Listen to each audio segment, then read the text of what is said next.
Hello, everybody. Welcome to the channel. My name is Tyler Adolfo. I am 26 years old, and I have a diagnosis of bipolar type 1 with psychotic features. In today's video, I will be speaking on the topic of the challenges presented by bipolar disorder. Specifically, I'm going to talk about what I personally feel like are the toughest parts about having bipolar disorder. Now, of course, if you have bipolar, if you don't have bipolar, if you disagree with me, that is totally fine. Put it down in the comments below. I'm all ears.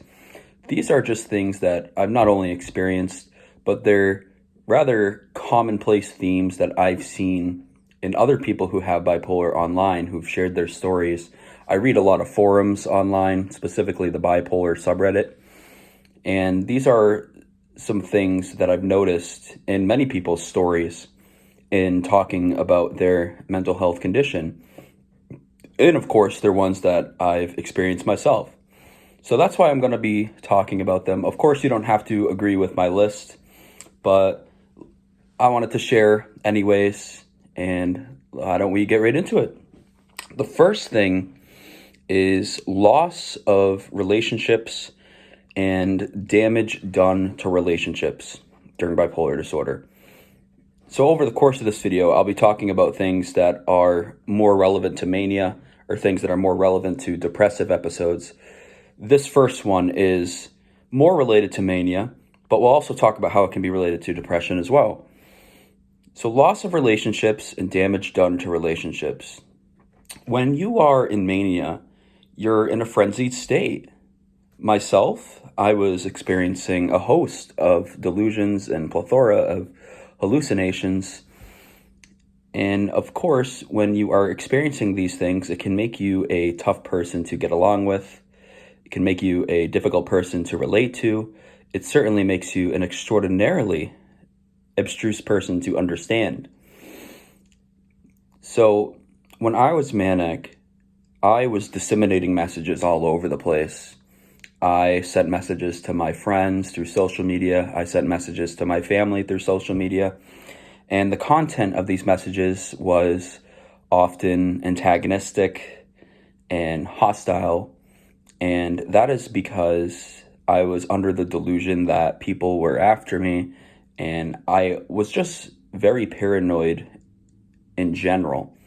I had a very paranoid mind overall throughout the course of my mania. And after coming out of mania, of course, these are people who aren't going to want to associate with you, particularly if they're not familiar with bipolar as a mental illness and the things it causes. I myself wasn't familiar with bipolar disorder at the time I was experiencing these things, and I was in complete denial and would attack anybody verbally that would suggest that I had the disorder. So I don't pass judgment on those who decided to no longer associate with me. It's a tough thing to accept, but I'm slowly in that position where I've been able to move on. I've been able to progress. But for the relationships I've lost, they weren't just family related, close friend related. They were related to extracurriculars. They were related to jobs. So when I was in college, I worked a job at the Chamber of Commerce. All those relationships, as a result of my mania, completely gone. I no call, no showed, and there's no way for me to get back into that position. And those were some good circumstances I was in. It was the first time in my life that I had a pretty good paying job. And especially as a college kid, that's something that you love to have. Another common relationship I lost, the most relationships I lost were from my frat. I was in a frat of about 120 plus members at the time my manic episode hit. And, I was a well-respected member of the fraternity. I had positions in the fraternity. I was pledge class vice president. And then as an initiated member, I was chapter historian as well as the social media manager, chair of public relations. So they respected me enough to put me in those positions and trust me with those important roles in carrying out execution of tasks. But during mania, I developed this suspicion that many of them were Nazis. And as a result of that irrational suspicion, I acted extremely bizarre. Of course, there were the text messages that I was sent, but even in person, I was very confrontational. And slowly but surely, people just started to drift away from me, which is naturally something you would do if they were accusing you of being a Nazi. And these are things I genuinely believed. These are delusions, but they were strongly held beliefs. In my mind, I knew them to be true. I'm not sure how much sense that makes, but that's how I would explain it. Moving on, another tough challenge presented by bipolar disorder is sleep disturbances. And this is something that happens in both a manic and depressive episode. In mania, there was one period of time where I was awake for as many as 5 days. There were many nights where, because of the fear and delusions I experienced, I would actually sleep outside because I saw it as a safe alternative to the frat house where I thought Nazis were living in. And so, of course, that disrupted my sleep to a great deal. But then in the depressive stage, it kind of switched a little bit, because then I started to experience lots of racing thoughts. And those racing thoughts are what disrupted my sleep. The content of those racing thoughts was generally about things that happened during mania. So no matter how much we talk about mania or depression and try to think of them as isolated things, you can see how they often find themselves intertwined. Something will happen in one and it will affect something in the other. So, I lost lots of sleep in my mania and did irrational things.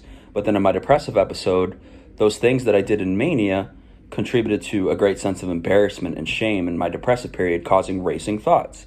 So there's a cause-effect relationship at play here. The third thing is feelings of hopelessness and worthlessness after a manic episode. I've seen this one a lot, because after you spend an extended period of time in mania where you feel like you have all the energy in the world, whether you feel euphoric on top of the world or whether you feel terrified, at the end of a manic episode, you feel drained, you feel depleted. In my case, I describe it as feeling like a part of me had died. And I know that's a little bit harsh, but it's true. I had all this energy while I was in mania, all this pent-up energy where, I would walk 20 plus miles a day. I would take on all these projects, and I would make task lists for the day of 40 plus things and, assiduously work through most of them. And over the course of each passing day of the mania, it just got worse. It intensified and got worse. And being out of the mania, so you're at that point where you're at your worst, and then you come out of the mania. And that's when the depression just hits. And it hits hard. It's a crushing hit, that's for sure. Because you start to realize the things that you said were not true. You start to realize these delusions you may hold about yourself aren't true. That the things that you said to others were based on delusions or hallucinations. And in my case, I held delusions that I was related to the Kennedys, as mentioned, that the Nazis were after me. And, I was disappointed to learn in my depressive phase that I am, in fact, not related to the Kennedys whatsoever. That's something that I wish were true, but it's not. It's something I have to live with, and that's okay. So moving on, the next one is effects of medication. Now, since being on bipolar medications, I have gained 170 pounds, and I have a couple videos where I talk about that. I put on those 170 pounds in just 1 year and did it on a wide assortment of different medications. I'm currently on 5 medications, and I feel like over-medication is a major issue with myself right now, but I digress. And weight gain is not the only side effect that I would attribute to the medications I've taken. I feel like my memory isn't as good as it used to be. and I experienced substantial more amounts of anxiety than I previously did. Whether that's an effect of the medications or the product of being inside for almost 2 years of social isolation, it could be a mixture of both.